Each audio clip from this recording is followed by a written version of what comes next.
Merry Christmas, everybody. Matt Zemek filling in for Mark Rogers here at the Voice of College Football. Mark, he does 10 billion shows unofficially every week throughout the year. So he deserves a break, right? He's certainly earned it. If anyone has, it's him. Spending time with his family. So you got me tonight on Christmas Eve. Whether it's a gift or a lump of coal, maybe that's a matter of taste. But I'm very glad to be here. Happy to take your calls, your questions, your comments here at the Voice of College Football. I'll also be here tomorrow night, Christmas night, as well. And, as someone who, like Mark Rogers, is old enough to remember this, I sure miss the blue-gray All-Star Classic. How many other people miss the blue-gray game from the Crampton Bowl in Montgomery, Alabama? And then you'd have the Aloha Bowl in the afternoon, part of the doubleheader. Christmas college football kind of gets overlooked now. We have the Hawaii Bowl on Christmas Eve. That's become the new Christmas college football fixture. And in case you're wondering, Cal leads Hawaii 21-10 at halftime. Duran Kiave Sagapolu-Tele, really strong start. He missed a wide open TD later in the first half, but still, Cal got a 21-0 lead. The Golden Bears lead the Rainbow Warriors 21-10 at the break. And just while we're talking about that game, because that is the one college football game, it's really the one American sporting event. Like no NBA today, no NHL, no NFL. It's just the Hawaii Bowl. So we can just give that game 2 minutes while we're at it. Cal hiring Tosh Lupoi, I think, lapped Stanford, with Andrew Luck hiring his buddy, former Cardinal quarterback Tabitha Pritchard. I think Cal did a lot better in the coaching carousel than Stanford did.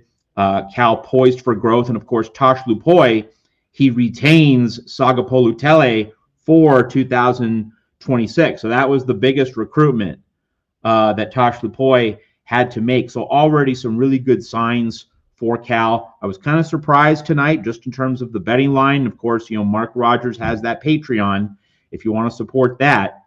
But I was surprised that Cal was a slight underdog. Hawaii went off minus 120 on the money line, Cal plus 100.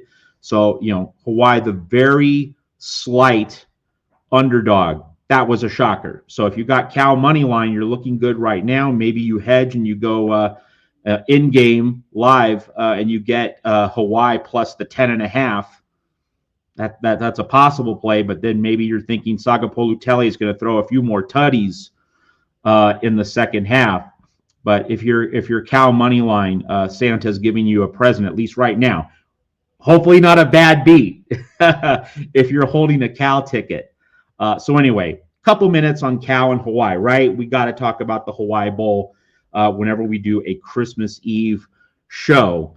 But now let's turn to the playoff games, the quarterfinals. And, the first round, I never thought it was going to be particularly good. I was only excited about the Miami A&M matchup. I did not watch the rematches because on principle, I object to any committee formula system scheduling a rematch. Now, if Indiana and Oregon play in the semis, that's different, right? Because both teams will have won games, on each side to get to that point.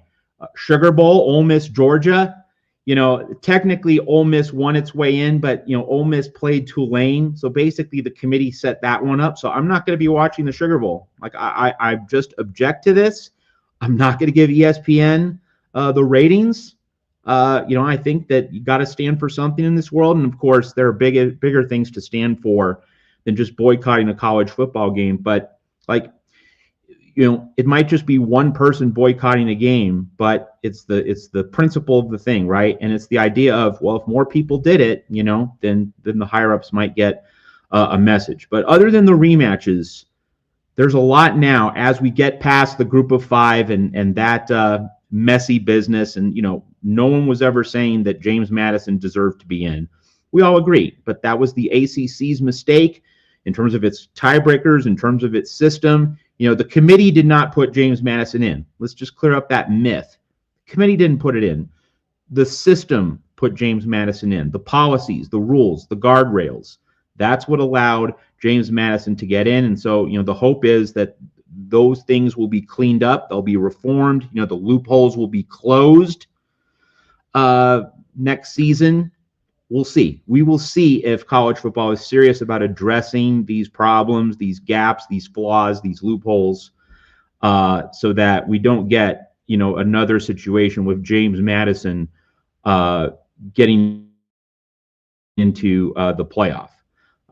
But now, after the first round, after that pretty ordinary weekend of football, Miami A&M, it was dramatic. It was interesting because it was close, but that was bad football. That game between Miami and A&M, folks, little test of college football history. How many other bowl games do you remember in which the total was under 10 points? Now, Miami finished 10-3, so that was 13 points. But how many bowl games do you remember with a total of under 10 points? The one that comes to mind for me, and let's see if other people are thinking along the same lines, the 2008 Sun Bowl. Oregon State, Pittsburgh. That game ended 3-0. Like, that Miami A&M game made me think of the 2008 Sun Bowl, one of the worst bowl games ever played. So Miami A&M, a reminder that a close game doesn't necessarily mean a good game. But it was drama. And, coming out of that game, I think that, Texas A&M needs to upgrade at quarterback. A&M just has to have someone better than Marcel Reed, because Mike Elko knows how to coach a defense. He has some dudes up front, but quarterback was the weak link that held A&M back. I think A&M needs to upgrade at quarterback. But now we turn to the quarterfinals, and so I'm not going to be paying too much attention to the Sugar Bowl, but the other three games all extremely interesting. So let's go in chronological order. And again, come on in. I'll be happy to field calls, punch you up here, talk to you directly, just as Mark Rogers would. And it's Christmas Eve, probably with your family, so you're probably thinking, this is just going to be a 1-hour show. But hey, if you pop in that $100 of super chat money, I will be here for a second hour. And if you want to lay another 150, I'll be here for a third hour. That's why I'm here. That's why I agreed to fill in for Mark, that I could do this if I needed to. So happy to field your calls here at the Voice of College Football. But let's dive in. So Miami, Ohio State. Ohio State favored by 9.5, over under 42.5. Strictly from a betting standpoint, I would say the under is the play here. Spread, not really sure, but I think the under is the play here. That Miami's defense is legit. We saw that against Texas A&M. Now, you might say Ohio State has better line play. They have Jeremiah Smith, but this gets into something for the larger discussion about 2025 in college football. The quarterbacks, by and large, were not nearly as good as in other seasons. And this 2026 NFL draft class, in terms of quarterbacks, just not nearly as special. Now, Julian Sands not going to be part of the 2026 draft, but he is part of a larger story of where the top teams with high-profile quarterbacks, this is not Danny Werfel 1996 at Florida. This is not Charlie Ward 1993 at Florida State. This is not Vince Young. And I know Vince Young didn't win the Heisman, but he had an elite year, 2005. This is not Cam Newton, 2010. This is not Marcus Mariota, 2014 at Oregon. And it's definitely not Joe Burrow, 2019 at LSU. When I think of great quarterbacks in college football history, having great seasons, playing the position at the very height of its capabilities, I think of those guys. This year, not even remotely close. And that's why I thought it was a joke that Jacob Rodriguez did not even get invited to New York as a Heisman finalist. I thought it was a joke that Fernando Mendoza won. Look, I love the guy. Winner, warrior, great teammate, great person, fabulous representative for his school. He's a marvelous player, but he's not even one of the top 5 players in the country. He's not the best player on his team, right? Indiana's game-wrecking defensive line is the best position group on the Hoosiers. And so you're wondering probably where I'm getting to with this. Well, Julian Sayin, in a similar vein, he got a lot of pub. He got a Heisman finalist invitation. He's not the best player on his team, right? Ohio State's defense has been absolutely magnificent. I mean, the Big Ten championship game should have really underscored the point that the quarterbacks are not the best players on these teams. It's their defensive lines. 13-10. Julian Sayin, he can make some really impressive throws, but for the most part, Ohio State hasn't needed him to be incredible. He just makes the safe possession throw, the high percentage throw, and he does complete a very high percentage, which is definitely to his credit. But he's not playing the same sport that Charlie Ward, Danny Werfel, Cam Newton, Marcus Mariota, Joe Burrow played. So why I think the under is the better play than the spread is because I think this is going to be a grinded out game. And I think Miami has certainly a good enough defense that, Julian Sayin's not going to roast Miami's defense. I think the under 42.5 is in trouble if we see turnovers leading to points. And it was interesting how in Miami A&M, turnovers did not lead to points. The offenses were so bad, the defenses were so good, couldn't turn turnovers into points. Obviously, it was a nightmare for the special teams, field goal kicking as well. But I think that, with Julian Sayin going up against the Miami defense, I don't think Ohio State's offense dominates that matchup. I don't think Ohio State has any kind of field day. And if that's going to happen, if Miami's going to contain Sayin and the Ohio State offense, then I certainly think that on the other side, Ohio State's going to be able to contain Carson Beck. And I think if the under gets jeopardized, it's probably going to be Carson Beck committing turnovers that Ohio State converts into touchdowns. So I would say if you're going with the under, as I am, you should probably lean toward Miami plus the 9.5 because you're thinking, okay, Carson Beck's not going to throw pick sixes.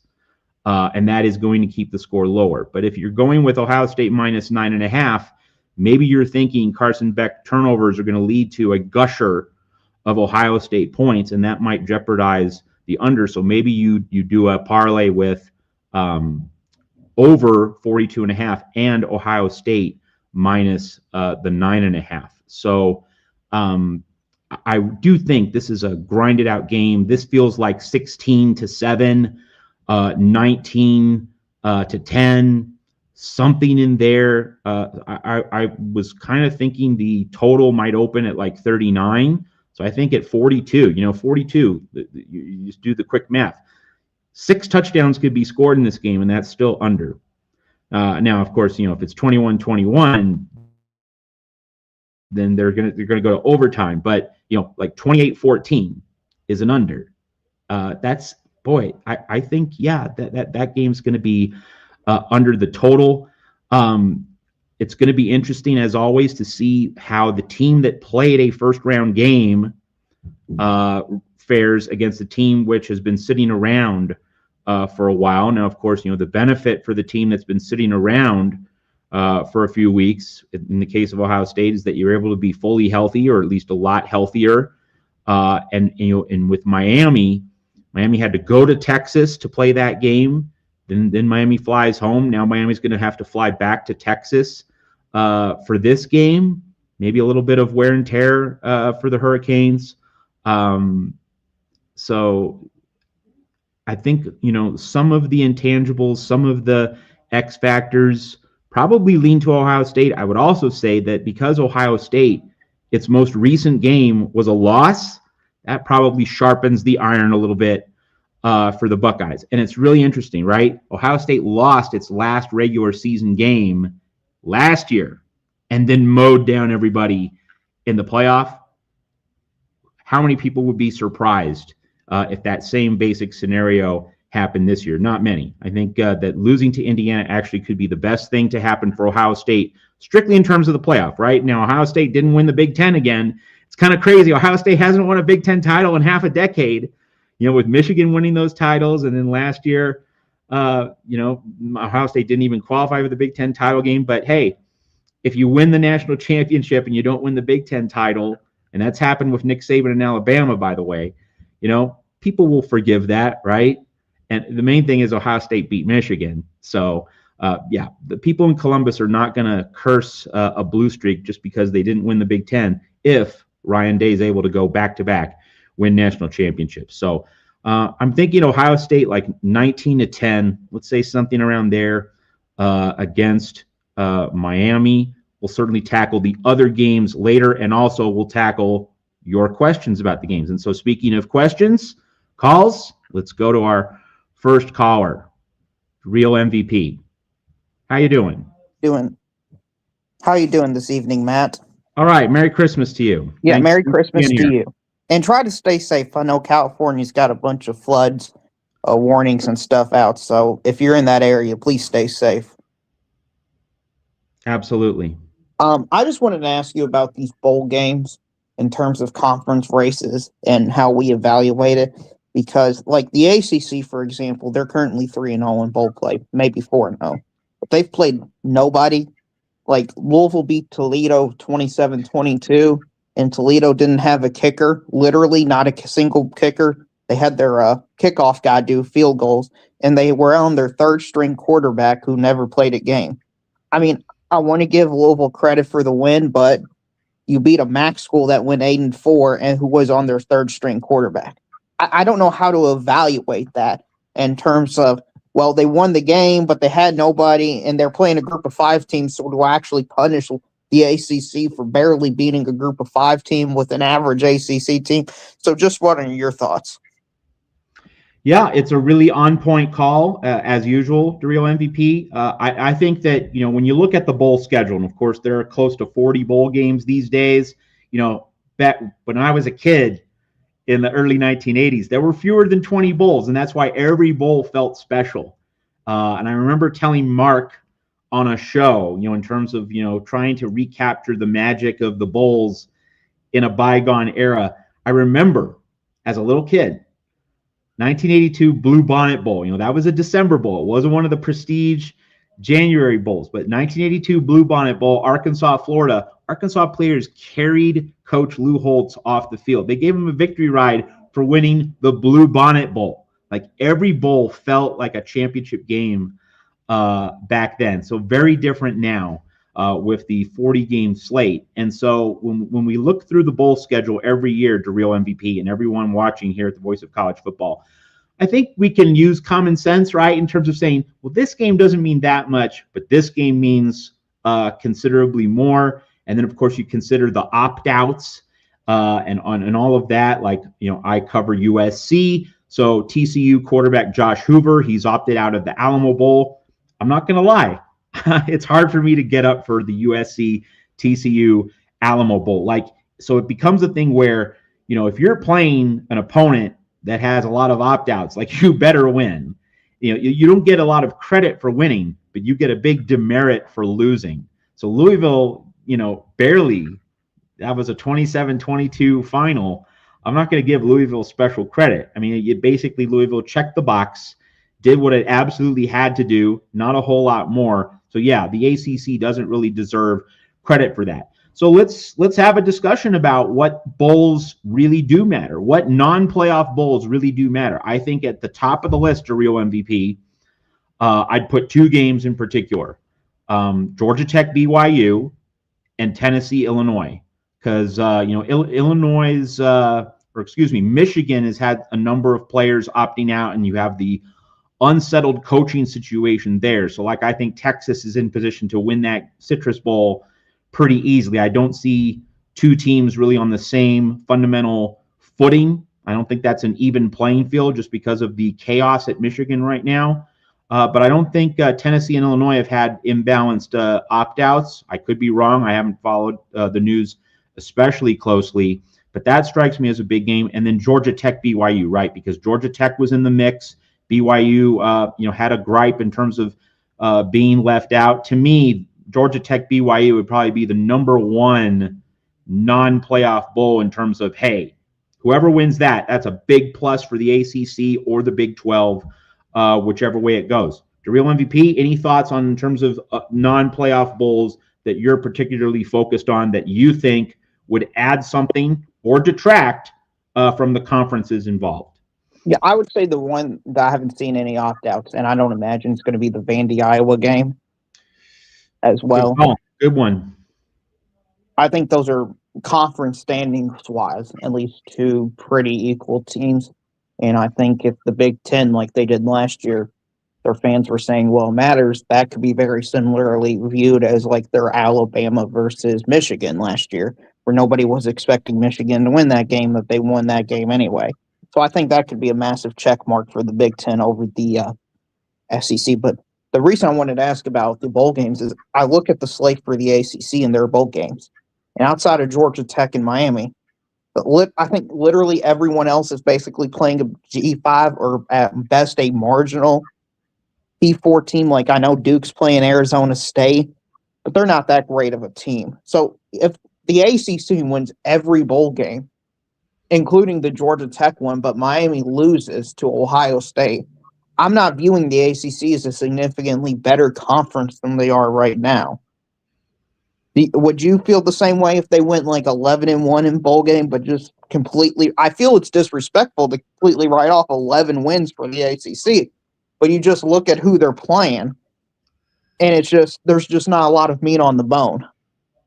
Yeah, well, I would say if Miami and Georgia Tech win their bowl games, that's a really good result for the ACC, and I think the ACC would have reason to say, maybe we were a little bit undervalued. But I think the ACC does need to go 2 for 2. That if Georgia Tech loses to BYU, then you have a deal where what we saw with Clemson a decade ago. Clemson would take care of everybody, but the rest of the conference wasn't that great. So it was really Clemson representing the ACC and winning national championships under the ACC banner, but the conference as a whole wasn't great. So like you can't have a one-team conference. Like it was similar for Nick Saban in Alabama a decade ago. It was Alabama and the 13 Dwarfs. So I think for the ACC, if Miami and Georgia Tech win, then I think the ACC has something to really talk about. Clemson, Penn State, you have a ton of opt-outs on both sides in that game, but that is such a sexy matchup purely in terms of brand names. That if Clemson can handle Penn State, maybe the ACC gets a little bit of shine from that one as well. But I think your larger point about the full overall aggregate totals, I would agree that there are a lot of games where winning doesn't really bolster your overall credentials. You're basically just having like a placeholder win where the main thing is it's not so much winning as don't lose. Because if you lose, you get downgraded severely. If Louisville had lost to Toledo, that would have been a big, big downgrade for the ACC. So there are placeholder games, but then I would say Miami 1, Georgia Tech 2, and Clemson 3. Clemson, Penn State, and the Pinstripe. Those are 3 ACC games where I think there is something genuinely on the line in terms of prestige and overall reputation. I can get behind that, absolutely. I know Penn State, Nick Singleton's opted out. If Drew Aller plays in that game, then I'll give him some credit. If he don't, it's hard to give credit for a team that loses basically their entire offense. But I wanted to ask you about a playoff game that I think is underrated. Nobody's talked about it, but I think it has the most important consequences, and that's the Oregon-Texas Tech game. I love that matchup. Yeah, I think it's going to be the most competitive matchup of the entire slate. It's the smallest point spread by a pretty sizable gap. And for me, the entire Big 12's reputation is on the line because they once again got a 4 seed. Texas Tech blew out every single team they played except for Arizona State, who Texas Tech didn't have their starting quarterback for. So I'll give them a pass on that game. And if they go out there and lose to Oregon, or if it looks ugly, that's just a horrific look for the Big 12. And there's going to be legitimate questions of, well, people want auto bid structures and stuff, and people are going to point to, man, your best team who beat everyone by 24 points couldn't even beat the third best team in the Big Ten when they were supposed to win the game. So I think the Texas Tech, this is the most important game. Very much agree that the Big 12 needs to have a leg to stand on, and I would add, Real MVP, that because Miami did beat Texas A&M, the ACC already has a big check mark, in terms of a high-end playoff win. So if the Big 12 gets shut out for the second straight year, that adds to how bad a look it is for that particular conference. All right, so since you brought it up, Real MVP, let's just chop up this game. I talked about Miami, Ohio State, so let's now chop up Oregon versus Texas Tech. First off, there's a little bit of background here. A point that I've made on recent Monday night shows with Mark Rogers, that this game reinforces and exposes the lazy, unprofessional, sloppy job the committee did in bracketing this tournament. Now, what could possibly be the issue here? Well, this game is the Orange Bowl, so it's being played in Miami, and meanwhile you have Miami playing Ohio State at the Cotton Bowl in Arlington. And to me, that's just so dumb, right? That Texas Tech should be playing in the Cotton Bowl close to home. Ohio State should be going down to South Florida. But of course, the reason why Ohio State is playing in the Cotton Bowl is you can't have Miami playing in the Orange Bowl as a lower seed. So the solution here all along was have Miami be the 9 seed, go to Oklahoma to play the Sooners, and you have Alabama as the 10 seed. That way you're not having that bracketing conflict. If the field had been seeded and bracketed that way, then Ohio State could play in the Orange Bowl in South Florida, because Alabama, not Miami, would have been the potential opponent in the quarterfinals, and Miami would have been bracketed to then play Indiana in the Rose Bowl had it won a hypothetical game against Oklahoma in the 8-9 game. So this was all because of lazy bracketing. They could have just changed the seeds for Miami and Alabama, and then you don't have this problem. It always should have been Ohio State bracketed to play the Orange. It always should have been Texas Tech bracketed to play the Cotton. And I might add, Dan Lanning himself said, this is dumb. We should be going to Lubbock to play Texas Tech. Now, obviously, they don't have a policy of on-campus games for the quarterfinals. I know that a lot of people think that's what it should be, and I think Dan Lanning has a point there.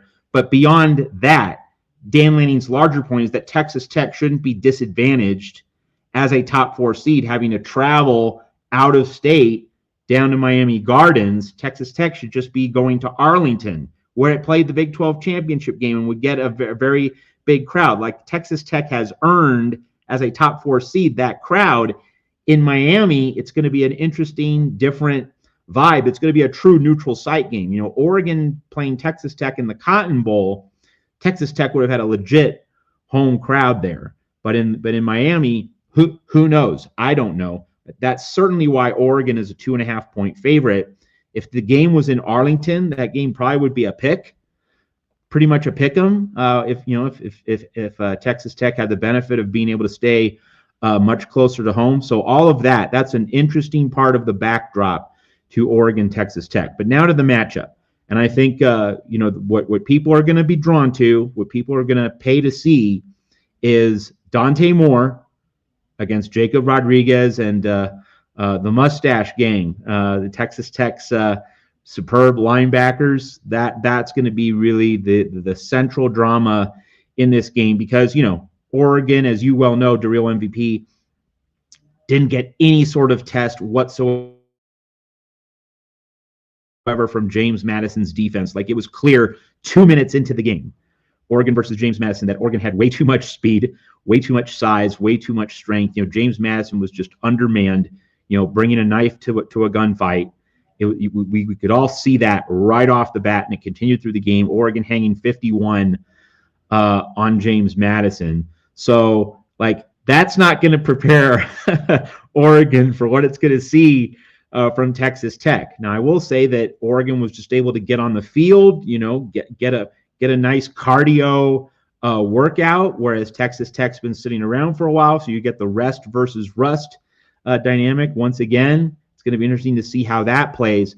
But Dante Moore, it's really interesting, right? Because we thought the Penn State win at the time was a really, really big time win, and Dante Moore did make some clutch plays in that game, to be sure. He handles big pressure moments really well. The end of the Iowa game, making that frozen rope throw to beat the Hawkeyes, he maintains composure under stress. But in terms of the overall product, in terms of 60-minute whole cloth games, it's been an up and down season. And Oregon, we have to remind ourselves, not only does the Penn State win get devalued because Penn State turned out to be not very good, but Oregon lost to Indiana, didn't play Ohio State. So on paper, Texas Tech rates as a pretty good team and a pretty good defense. And Dante Moore has not shown that he can solve over 60 minutes of defense. Now, he can make the winning play late, but if Oregon's trailing in the final few minutes, that's a dangerous game for the Ducks. You don't want to keep flirting with disaster. You don't want to keep counting on having your quarterback being able to rescue you in the final 2 minutes of a game. So I do not have a strong lean on this game to real MVP. But if you said, Matt, okay, got to pick one, you had to lean in one direction, slightly to Texas Tech, precisely because I haven't seen Dante Moore play a complete 60-minute game against a really good team. The Iowa game was not a complete 60-minute game.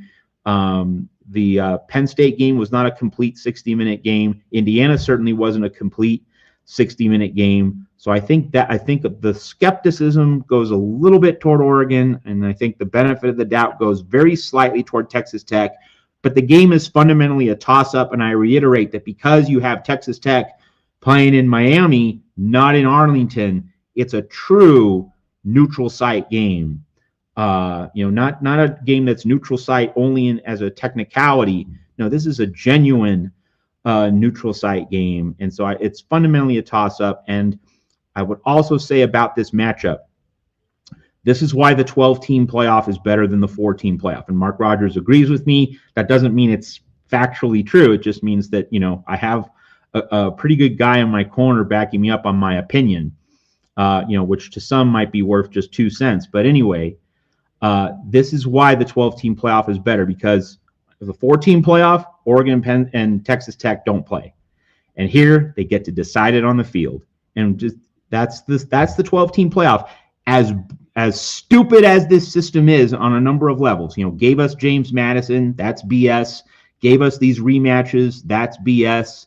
Lots of flaws with it, but even with all the flaws, it's better than 4 because you have teams settling debates on the field.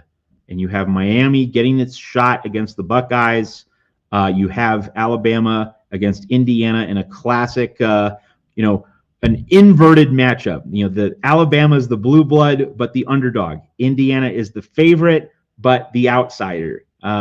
You wouldn't have gotten these matchups with a 4-team playoff, but Oregon, Texas Tech is the ultimate argument. 4 versus 5, 12-team playoff. They both get in. They both get to decide who's better on the field. All right, DeReal MVP, anything else you have for me? Yeah, to me, I know a lot about Oregon. I've seen them play the best teams I've seen. I have a good idea of what I'm going to get out of Dante Moore and his capabilities and his struggles throughout the course of the season. Texas Tech, they're just a giant question mark to me, because the only elite, I don't even know if they're elite, but good team they've beaten is BYU, and they've soundly beaten them twice. But is that because Texas Tech is an elite team, and are they potentially the best team in the country? They have that potential. They could be the best team in the country, or they could be like the 10th or 11th best team in the country, or somewhere in the middle. I think this game is going to really tell us how good Texas Tech is, and is there a viable path for them to win the national championship? Because I know the eye test tells me when I turn it on that they're really good. The eye test, they pass it every single time. But their resume and their lack of wins, and with the Big 12 struggling a bit out of non-conference play, has me a bit worried for Texas Tech. So I think this game is going to tell us a lot about Texas Tech. To me, they're the most interesting and intriguing team in this bracket by far. I know where everybody else basically is in the hierarchy. Like, I know there's a clear mismatch between Ohio State and Miami, for example. Like, Miami's probably going to skip. If they score 10 points, they're lucky. They should be thanking their lucky stars that they score 10 points against Ohio State. But Texas Tech could score 45 or they could score 14, and it would not surprise me at all. I'm just so confused because, again, they've only played BYU. That's their only good win that they've played. Team that Utah they've played. too. They played Utah on the road. That's true, and they dominated them, but that was early on in the season, and they had their quarterback injured in the fourth quarter, and that game was pretty close up until that point. So there's still some question marks for me. Oh, there are definitely question marks. I just think Utah on the road, morning game, that's a solid win going into Salt Lake City, which is not an easy place to play. Right. Absolutely, and that should be included because they're one of the 15 best teams in the country, in my opinion, as well. I've seen Oregon play elite teams, and they lost to Indiana by 10, so I know their ceiling. I do not know Texas Tech's ceiling. Like, Texas Tech can win it all, would not surprise me. Texas Tech could lose this game by 21 points, would not surprise me. And for people just to completely overlook this game is fascinating to me and focus on Alabama, Indiana, or Miami, Ohio State when we have a pretty good idea of who's better in those matchups is really, really something to me. Because if this Oregon-Texas Tech game was in the first round, it'd be the best game by far. Yes. And I think it's the best quarterfinal. It's just that you have Alabama, the brand name in the Rose Bowl, and you have Ohio State, the brand name in the Cotton Bowl. I mean, like, that's why those games are getting more attention. But yeah, purely in terms of matchup, like if you're just a football connoisseur, as I know you are, Real MVP, yes, Oregon, Texas Tech is the best pure football game of the four quarterfinals, no doubt. One thing to follow up on, it's a very important game for the Big 12 for all the reasons you accurately stated, Real MVP. Also a really big game for the Big Ten. And, I know that Indiana is the most important game for the Big Ten. If Indiana loses to Alabama, there's the fallout, the uproar is going to be enormous, in the Big Ten, SEC tug of war. So that is, the most important game for the Big Ten in these quarterfinals. But Oregon needing to show up against Texas Tech, that should not be forgotten, because if Oregon does not play well and loses, you get that baked in narrative of, well, it was just Indiana and Ohio State, and it was nobody else in the Big Ten. Because if Oregon doesn't beat Texas Tech, beating James Madison, that's almost like having a bye. Technically, Oregon didn't have a first round bye, but essentially, the game felt like a bye. It was basically just a walkthrough, 7-on-7 glorified practice in pads for Oregon. And again, Oregon didn't beat Indiana and didn't play Ohio State. So if Oregon doesn't beat Texas Tech, the Ducks walk away with, as USC fans like to say, a big O. So really important for the Big Ten to have Oregon join Indiana and Ohio State in the semifinals and showing that the Big Ten has some quality depth, because Big Ten does not have a lot of depth, or at least that as soon as you got past Indiana and Ohio State, it was kind of a mushy second tier. USC wasn't great. You fell off at the end. Michigan didn't even come close against Ohio State. We knew that Michigan wasn't really all that good. So Big Ten needs this to say, hey, we were more than just Indiana and Ohio State. That's another plot point for that very compelling Oregon Texas Tech game to Real MVP. Yeah, to me, the Big Ten is just 6 teams that are between good and elite, and everyone else is garbage. And the Vegas somewhat agrees with me. Tomorrow or 2 days from now, since Christmas is tomorrow, New Mexico plays Minnesota, and New Mexico is only 1.5, 2.5 point favorite. New Mexico's a good group of 5 team, but they're only 9-3 playing a 7-5 Power 4 team. That's a key indicator that power rating wise, the mid to bottom half of the Big Ten isn't where it is. But anyway, Matt, I'll get going, and I'm looking forward to these first round games. This is probably the best week in terms of college football season long. We're going to get 4 pretty good games across the board. I'm looking forward to it. They're very compelling. Real MVP, Merry Christmas, and thanks for joining the show. Helped moving it along. So, folks, you can follow Real MVP. Join the parade of phone calls here on Christmas Eve night at the Voice of College Football. So I've hit on Oregon, Texas Tech, also looked at Miami and Ohio State in the Cotton. So now let's talk about the Rose Bowl, Alabama, Indiana. So again, the it's such a sexy game beyond the fact that, it's the Rose Bowl. It's the granddaddy of them all. But it's that storyline of Alabama is the blue blood, the ultimate brand name in the sport, unparalleled history, achievements, championships, and yet Alabama is the touchdown underdog and number 9 seed. And Indiana, the team that's 13-0, the team that's number 1, the team that's the Big Ten champion, is a school with virtually no football history to speak of. And that magnifies the amazing job that Curt Cignetti has done. Mark Rogers and I have talked about this on recent shows here at the Voice of College Football, that Bill Snyder turning around Kansas State, from taking it from the outhouse to the penthouse. Barry Alvarez doing something very similar with Wisconsin. That was just a rock bottom program, and Alvarez turns it into a consistent high level winner, a 9-win program regularly, playing in significant bowl games. There are a number of coaches who have done great turnarounds at programs that didn't have histories of success, and they became regular, formidable contenders in their conference and on the national scene. Kansas State almost made the first BCS championship game, denied by Texas A&M. Sir Parker, remember that one in St. Louis in overtime?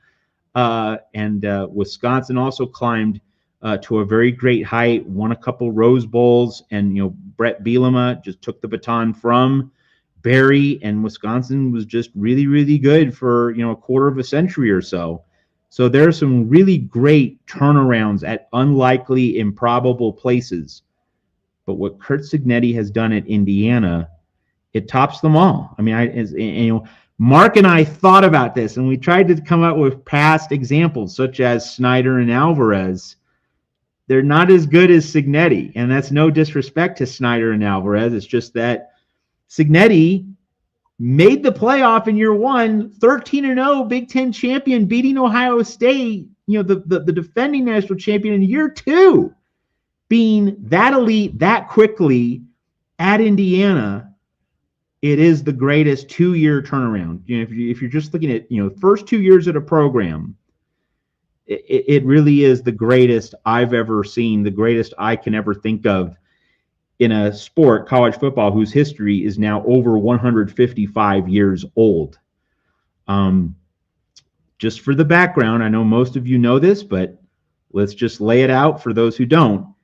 Indiana's been playing college football since 1899. So that's before the first Rose Bowl. First Rose Bowl, of course, was 1902. So we could just use the first Rose Bowl as the marker. So the Rose Bowl's been around for 123. Now this is going to be 124 years in 2026. 124 years of Rose Bowl history. Now, of course, the game wasn't played for about 13 years. It came back in 1916. So let's say 108 years of continuous Rose Bowl history, or 110 years of continuous Rose Bowl history going back to 1916. Indiana played 1 Rose Bowl from 1916 through 2024. And now here is Curt Cignetti taking Indiana to its second Rose Bowl ever. Like, Indiana's history is just so barren, it's so minimal. There's just not a whole lot there. Lee Corso won a Holiday Bowl in I believe 1979. And that was a huge deal. You had Bill Mallory taking Indiana to a few bowl games. Terry Hepner, but those were Copper Bowls. Those were Arizona Bowls. All-American bowls, those third-tier bowl games, which of course we loved. But like Indiana wasn't playing in the Citrus. Indiana wasn't playing in the Outback, or formerly the Hall of Fame bowl. Indiana was not playing in that the top tier below the New Year's Day classics: Sugar Orange, Rose, Cotton, Fiesta. Indiana was playing in generally third tier bowls, sometimes fourth tier bowls. Just such a minimal bowl history, just breadcrumbs. And now Curt Cignetti just comes in 2 years, boom, playoff, Big Ten championship, 1 seed, Rose Bowl. Absolutely spectacular. So let's get into this matchup. So Indiana's missing one of its defensive linemen in this game, and I saw that Alabama's getting back LT Overton. I think that Indiana was a 7.5-point favorite earlier this week. It's now down to 6.5. So Alabama's getting a piece back, Indiana's losing a piece. So that creates a little bit of intrigue in this game, something to think about. But ultimately, this game is almost certainly going to be decided based on how Ty Simpson and the Alabama offensive line handle Indiana's defensive front. Because as I said earlier, Fernando Mendoza is not the best player on Indiana. It's the defensive line. That defensive line has been a game wrecker this season. And Alabama struggled with Oklahoma before rallying.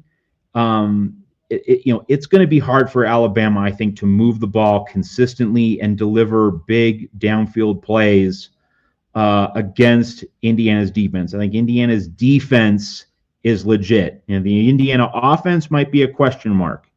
But the Indiana defense, I think it's the real deal. Holding Ohio State to 10 points, it might not be so much a reflection of Indiana's speed, though it certainly has capable speed, but Indiana is physical. Indiana does not play finesse-oriented football. Cignetti gets his guys playing tough, rugged football, and if you're holding Ohio State to 10, that means that you can really hold up in the trenches. And if Alabama struggled to a certain degree against Oklahoma, one figures that it's not going to get easier for the Crimson Tide against Indiana. So Ty Simpson not 100% healthy, but he did step up. Full credit to him. That was a real show of toughness on the road at night in a playoff game. The way he responded in the second half. If he's up to it and he's able to somehow play one of his better games, because we all know that the November was a struggle for him, that could flip the balance. That could tilt the field in Alabama's favor against Indiana. But that's where Alabama really has to answer the important questions. It's going to be, can their offensive line hold up? Can Ty Simpson get the ball out quickly? Can he neutralize the Indiana pass rush and make consistently good decisions, protecting the ball, not compromising Alabama's field position or time of possession? And of course, Kalen DeBoer used to coach at Indiana. He was offensive coordinator under Tom Allen, and he coached a guy named Michael Penix. You might have heard of him. So Kalen DeBoer going against Indiana, that's another juicy storyline in the granddaddy. But really, Ty Simpson against the Indiana defensive front, that's the epicenter of that game. One other just little odd note, or just a small note about the details of this game. I want to point out, if it feels like the sun at the start of the game is higher in the sky, and you don't have kind of that slanting late day sun that you're used to at the Rose Bowl, it's not going to be an optical illusion. This game is kicking off 1 hour earlier than the Rose Bowl normally does. The normal Rose Bowl start time is 2:10 local time, Pacific time in Pasadena. This year it's going to be a 1:10 kickoff. And that is because, remember this from last year, the Texas Arizona State Peach Bowl, the first game of the playoff quarterfinal triple header, went into overtime. So that bled into the Rose Bowl. So ESPN realized, hey, we need to have a 4-hour window instead of a 3.5-hour window. So they're moving the first quarterfinal up to noon Eastern, and then they have the Rose Bowl at 4, and then they have the Sugar Bowl at 8. They don't want the Sugar Bowl kicking off at 8:45, 9 o'clock.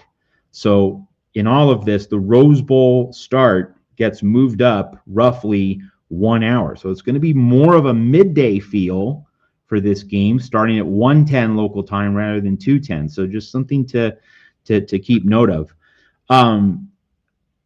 On the other side of the ball in this matchup, Alabama versus Indiana. So the one thing to keep in mind about Fernando Mendoza, and this is part of why I thought it was a joke that he got the Heisman. And again, he's a fine player. I'd love having him on my team. He's a winner. He's a great guy.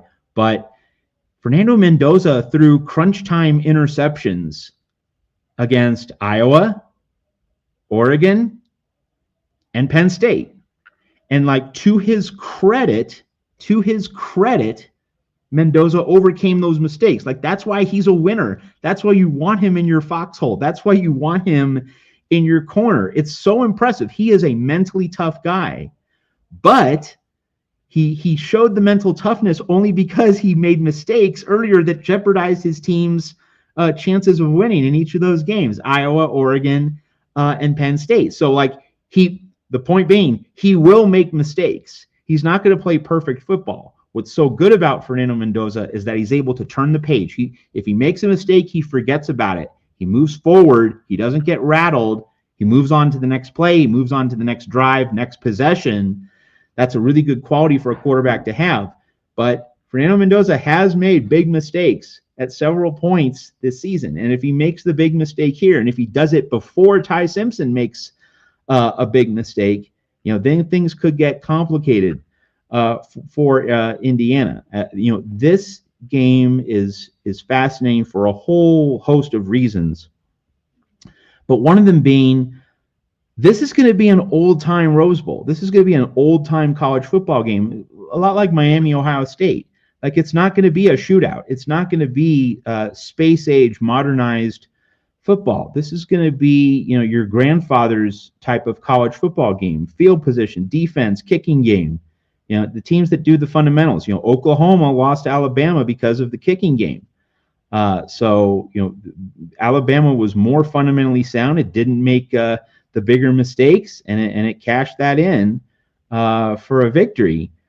So Alabama, Indiana, probably going to be played in the same vein. It's not going to be, which quarterback throws for 300 yards. It's not going to be which team, hits the 50-yard quick strike touchdown. It's going to be the team that wins the battle at the line of scrimmage. It's going to be the team that, wins field position, time of possession. It's the team that, has more short fields to work with, it just reduces the margin for error. I don't see either quarterback lighting up the opposing defense. It's going to be a patient kind of game where, hey, you take the check down, you take what the defense gives you. Thinking about the Indiana-Oregon game, when Fernando Mendoza, who, by the way, used to play at Cal, so like Oregon was a familiar opponent for him. When against Oregon, he tried to do too much at times, and that's when he threw the interception. That's when he threw the pick six. When he kept the game short, when Indiana kept the game manageable with a high percentage possession-based throws, Indiana was fine. So like this is a game where 1st and 10, throw that 6-yard pass, get in the 2nd and 4, be on schedule, grind out a first down, keep the opposing defense on the field, wear them out. It's going to be that kind of game. Now, I would lean toward Mendoza being the quarterback who probably plays a little bit safer with the ball, doesn't make the big mistake. Ty Simpson probably more likely to make the big mistake. But again, as I've said, Mendoza has shown he will make the mistake. So in the Rose Bowl, he needs to keep that adrenaline under control. He needs to remain focused. He needs to remind himself, hey, I have an elite defense behind me. I need to allow my defense to win this game. I don't have to put on my cape, even though I'm the Heisman winner. I don't need to be the hero. I need to set this game up for my teammates. And I would just emphasize, Fernando Mendoza is that kind of guy. He will play this game for his team. He will think about his teammates. I don't think he's going to be reckless, as a matter of course. Now, he might make a bad throw or a bad play in isolation because he's done that earlier this year. but I do think he's going to make the effort to play within the game plan that Curt Cignetti and the Indiana staff give to him. So Alabama, Indiana, it's going to be just a delicious Rose Bowl. Indiana there for the first time since the 1968 game. The opponent was USC and a guy you might have heard of at some point, Orenthal James Simpson. USC beat Indiana 14-3. In that 1968 Rose Bowl, John McKay won his second of 4 national championships at USC. So it's been almost 60 years since Indiana's last Rose Bowl. Curt Cignetti was just a little bitty baby back then. He was just a few years old the last time Indiana went to the Rose Bowl. And really, when I think about the Big Ten championship game, it didn't matter in terms of the playoff, right? Ohio State didn't fall below a number 2 seed as a result of losing. So just in terms of the playoff and the playoff bracket, that game didn't matter much. Indiana and Ohio State were always going to be on opposite sides of the playoff bracket. It was just a question of who was going to be number 1, who was going to be number 2. So in that sense, it didn't matter. And one could raise the point that why are teams that are guaranteed to go into the playoff being asked to play a 13th game that's not a playoff game? That's something college football needs to wrestle with. But that point aside, the fact that Indiana won that game was important just because Indiana is playing in the Rose Bowl, we're conditioned to think, only the playoff matters. Only if you get to the playoff have you had a really good year. I get that. But the fact that Indiana is in the Rose Bowl, that makes it a little extra special. We've seen Ohio State in the Rose Bowl a billion times, but Indiana being there, that's fresh. That's new. And the fact that Alabama is there just adds a little extra spice to all of this. Now, haven't been super chats coming in, and I was expecting this, right? Christmas Eve night. There's not going to be a second hour, so want to get to a few things in the chat. Going to scroll up here a little bit. And it's my old friend Tim Prangley. Used to be with him on the USC show. Matt, can Mario Cristobal's run game wear down the Buckeye defense? So this is a really interesting point, Tim, that if you're Miami, do you try to establish Fletcher right away, or do you try to throw the ball, loosen up Ohio State's defense, and then hit the Buckeyes with Fletcher? So, one of the things that I always like to think about with play selection is that, a short pass can essentially be a run. It's an extended handoff. And some running plays can be ultra aggressive the way downfield passes are. So I think the real challenge for Miami in this game, Tim, and everyone else following along here at the Voice of College Football, is it's less about run versus pass, but if you're Miami, do you go north-south, or do you try and be a little more horizontal early in this game? Like, how do you stretch the Buckeyes? How do you try to manipulate the whole field and make Ohio State account for every inch of turf in this game? Ohio State was able to sit back and look at the film of Miami versus Texas A&M, was able to make plenty of evaluations. I would think that if you're Matt Patricia, Ohio State defensive coordinator, you're thinking Fletcher, that's going to be the first thing. So if you're Miami, do you just say, hey, we know you're wanting to contain Fletcher. We're going to send Fletcher at you anyway. Is Miami going to do it that way? Or is this a game where, first quarter, play action, rollouts, some quick screens, the short quick game, to the numbers outside the hash marks? Could that be Miami's early game focus? That's going to be really interesting. I would say, Tim, that the more I think about this matchup and the way Miami needs to attack Ohio State, I think Miami needs to get Carson Beck settled. I think Miami needs to give Carson Beck a comfort zone early in the game, and I think then Miami can be a little bit more variable with its approach, with its line of attack, with its game plan. And I think then the playbook opens up for Miami. But I think early on, short, easy throws for Carson Beck, then you mix in some runs, like a short pass to get 2nd and 5, and then you run Fletcher on 2nd and 5. Then you see where you are on 3rd down, maybe 3rd and 2.